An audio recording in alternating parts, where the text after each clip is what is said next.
So, Eternals. That existed?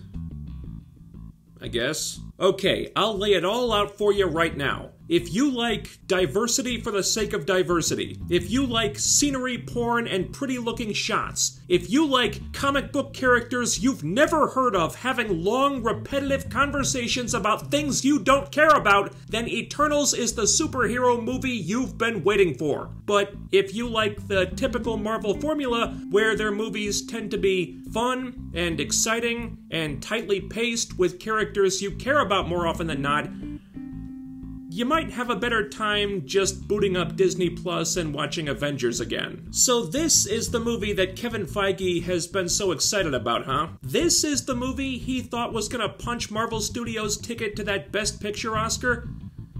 I gotta say, Kevin, I don't see it. I mean, it looks nice, it's got an impressive pedigree behind the camera, but just because your director was fresh off a couple Oscar wins herself, it doesn't automatically mean she was right for a project like this. So I saw this movie yesterday, and I just let it percolate for about 24 hours before I sat down to write this review, because I knew there were things about the movie that didn't really work. I knew it had problems, but I was trying to figure out where all the problems stemmed from. And I guess I didn't need to wait that long because I kept coming back to the same answer. It has too many characters and a story that wasn't equipped to handle them all. Here's what I think happened. I think Kevin Feige was a little bit dazzled when the Best Picture, Best Director winner, who just happens to be female, which matters more than it should apparently, wanted to make this movie, that he ignored his instincts, gave her a little too much freedom, and then she pulled a Patty Jenkins on him. I have no other way to explain why this movie turned out the way it did. One of the things most critics seem to agree on is that Eternals feels different from the rest of the MCU. And it does. It diverts from the tone the MCU movies typically have. It has less comedy. It attempts to tackle some more mature themes. It even has a bona fide sex scene, albeit a very PG-13 one. But the biggest difference, I think, is the storytelling mechanism. The movie is about this group of characters who are immortal, and it tries to tell a non-linear story that spans thousands of years. So half of it takes place in the present, half takes place in different moments throughout past history, and it keeps switching back and forth between the two. And I saw what they were trying to do with this, but I really think it backfired on them, because all that does is make the narrative more convoluted and harder to follow, when following it was already gonna be a tall order because there's so many characters to keep track of. There's like 9 or 10 main characters in this film. They had to find something for each of them to do, and you can tell from early on that the movie was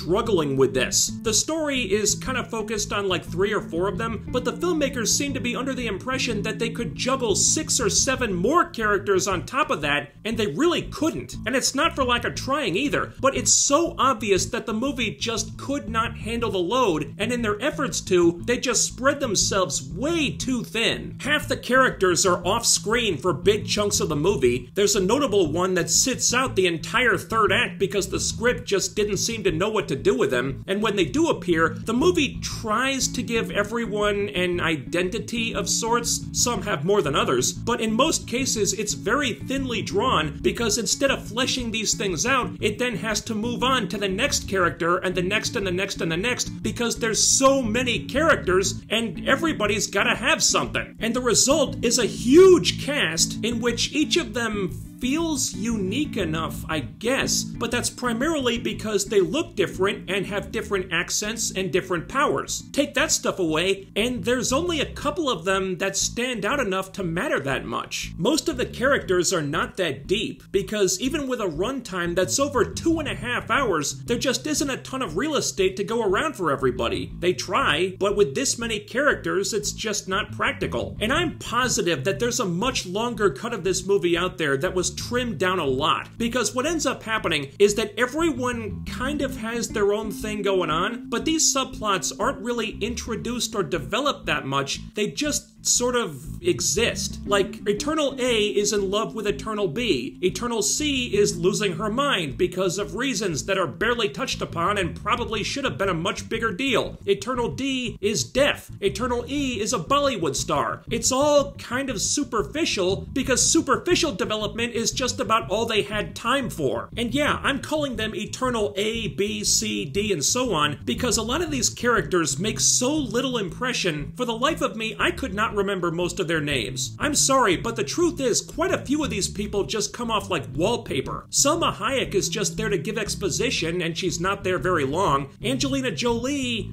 does action stuff, and she has a subplot, but it's not fleshed out much. The Deaf Speedster was fun, and I like the actress, but she has no story. But the biggest victim of this, by far, was Gemma Chan. And that's a problem, because she's the main character of the movie. Now, I don't know if the issue was the script or her acting or both, but I'll tell you this. After watching Gemma Chan try to pass muster as the lead of this film, a lot more people are going to be missing Robert Downey Jr. From minute one, she just disappears into this thing. No personality to speak of. She's such a complete blank slate that even now, a day after seeing the movie, I could not tell you a single thing about her. Here are all the notes I have on her character.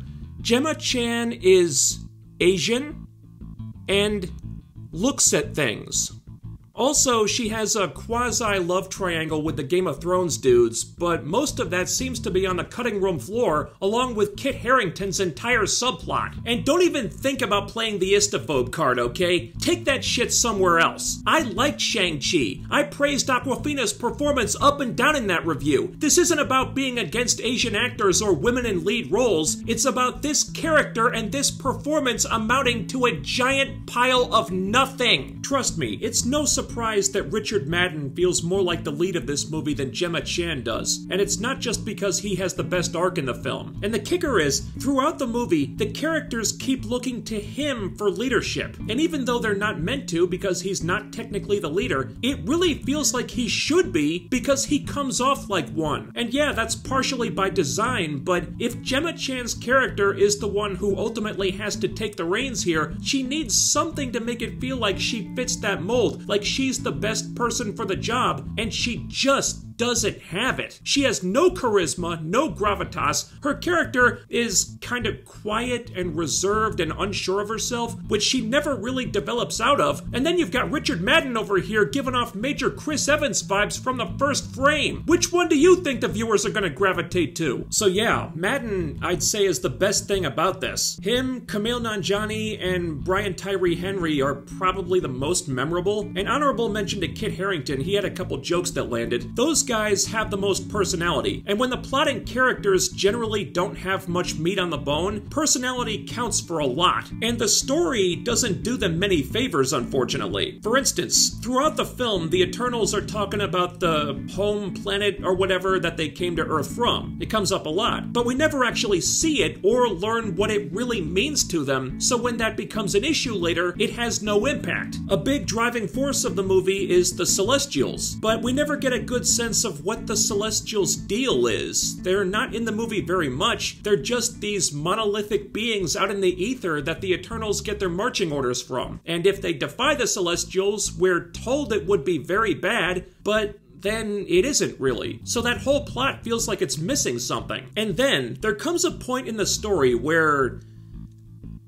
I'm trying not to spoil it, but the Eternals learn something that pretty much destroys everything they thought they knew about themselves and their mission, and really challenges what they've always believed and had total faith in for thousands of years. And you'd think a revelation this massive would hit them like a ton of bricks. This should be really devastating. But when they get this news, most of them take it like, well, that kind of sucks. That's why I singled out the three I mentioned earlier, because at least they had emotional reactions to this that informed the decisions they made. The others acted like they weren't all that bothered by it, which, considering the scope of this thing, is just baffling to me. Now, maybe this is because there are so many characters that they didn't have the time to explore everyone's thoughts and feelings about stuff like this, but this is the big thing the plot hinges on. If they can't have major reactions to than that and give the audience something to grab onto and care about, then what are they even doing here? I'm not sure. Some of them are so unimportant they don't even affect the plot. There's 2 or 3, maybe 4 Eternals you could cut out of the story without losing much of anything. And given how bloated the cast feels, that's probably what they should have done. And unfortunately, a lot of the movie is like that. Characters talking about things and concepts that you don't have a good grasp of and aren't explored very much or explained very well, so the result is you don't really care about that much. So when the action starts, it's kind of hindered by all that. The action itself is competent enough. It's not amazing, but not bad, but I was struggling to get into it because I already had such a tough time getting into the story and the characters who are doing the action. The acting is a mixed bag. Some are better than others. A couple of them are able to rise above a script that doesn't give them a whole lot to work with. Like, I wanted to see more of the deaf speedster. She was kind of charming, but it seems like she was only there so the studio could blow smoke about representation and the first disabled superhero in the MCU. Yeah, cool, congratulations.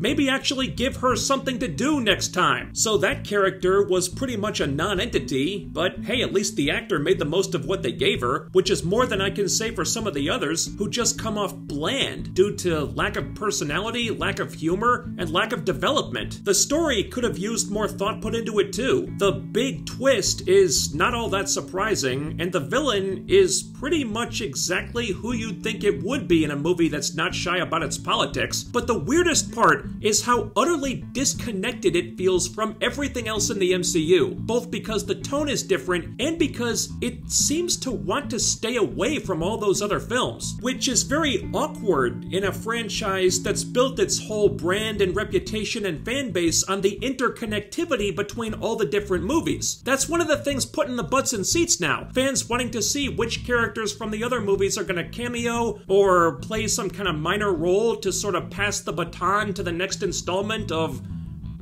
whatever phase this is now, and there's none of that. Like, the Avengers and Thanos are mentioned in conversations a couple times, but that's it. The closest thing to a crossover comes in the Stinger, and we don't even see who the crossover is with. So all told, I won't say this is the weakest MCU movie. That title still belongs to Captain Marvel, I think, but Eternals is down there. The action is fine, and the cinematography is pretty, but with a couple exceptions here and there, the storytelling and the characters are just not that engaging. Frankly, I don't know why we needed this. Eternals comes off like this strange anomaly. I don't see how it fits in the MCU. Hell, 1 or 2 little tweaks in the dialogue and it could have been a completely separate thing. So instead of what I think they intended for it, which was opening up the MCU to a wider universe and a larger mythology, it just ends up feeling long, crowded, and kind of unnecessary. Well, at least I saw 2 great movies before I got back to the frustrating stuff. That's the number to beat right now. Let me know what you thought about Eternals in the comments. Ding the bell icon and follow my social media to always be notified when I upload new stuff. Links to all that and to my live streaming channel are down below. And most importantly, don't forget to thumbs up the video, share, subscribe, and make sure you're still subscribed, because what really deserves to disappear into a big budget production it had no business being the lead of in the first place is the YouTube algorithm. That's all for now, but I'll be back with more soon. So thanks for watching, stay tuned, do all the YouTube things, and I'll see you next time.